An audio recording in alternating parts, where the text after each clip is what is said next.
Top quality और consistent performance के लिए सिर्फ सिल्वर पंप्स एंड मोटर्स, नाम याद रखना। સમાચાર હિમ અત્યારે આ સાઉથ બોપલની જે ઘટના છે મર્ડર કેસમાં સૌથી મોટી ખબર મળી રહી છે। પોલીસ કર્મી જે કારમાં સવાર હતો તે કારની એક્સક્લુઝિવ તસવીર આપણી પાસે આવી છે અને એની અંદરથી આ વિગતો પણ ધીમે ધીમે સામે આવી રહી છે। પોલીસ કર્મી વિરેન્દ્રસિંહ પઢિયારે કરી હતી વિદ્યાર્થીની હત્યાનો આરોપી કોન્સ્ટેબલ ચલાવતો હતો આ કાર। હત્યા કર્યા બાદ આરોપી પોલીસ કર્મી પંજાબ ભાગી ગયો હતો। એ વિગતો જે આપણે બતાવી આ તસવીર જુઓ કે જેની અંદર ન તો નંબર પ્લેટ હતી, આ જે કાર જે પકડાઈ હતી હેરિયર કે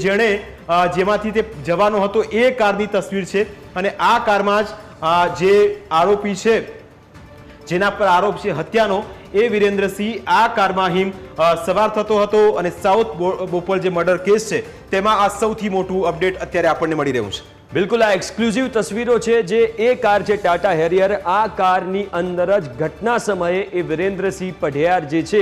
પઢેરિયા એ ત્યાં બેઠો હતો, આ જ કારમાં બેઠો હતો અને આખો ઘટનાક્રમ સર્જાયો હતો। આ એ જ કાર છે જેની કડીથી આ કારની કડીથી જ આખો કેસ ઉકેલવામાં સૌથી મોટી મદદ મળી છે। આ ટાટા હેરિયર કાર પોલીસે ક્રાઇમ બ્રાન્ચે તપાસ કરી કે આખા અમદાવાદમાં કેટલી ટાટા હેરિયર છે, તમામ તપાસ કરવામાં આવી પણ આ એક્સક્લુઝિવ તસવીર જે આરોપી કિલર કોન્સ્ટેબલ છે એની કારની એક્સક્લુઝિવ તસવીર છે, એક્સક્લુઝિવ ફૂટેજ ન્યૂઝ કેપિટલ ઉપર તમે જોઈ શકો છો। ટાટા હેરિયર જે ઘટનાક્રમ સર્જાયો, જે વિદ્યાર્થીની હત્યા કરવામાં આવી એ સમયે વિરેન્દ્રસિંહ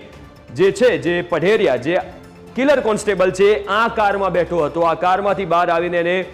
જે હત્યાને અંજામ આપ્યો હતો અને એના એક્સક્લુઝિવ તસવીરો તમે જોઈ શકો છો। સાઉથ બોપલમાં આ ઘટના બની હતી જીગર અને આ એક્સક્લુઝિવ તસવીરો એ કારની બિલકુલ આ જે નંબર અત્યારે આપણે જોઈ રહ્યા છે ટીવી સ્ક્રીન પર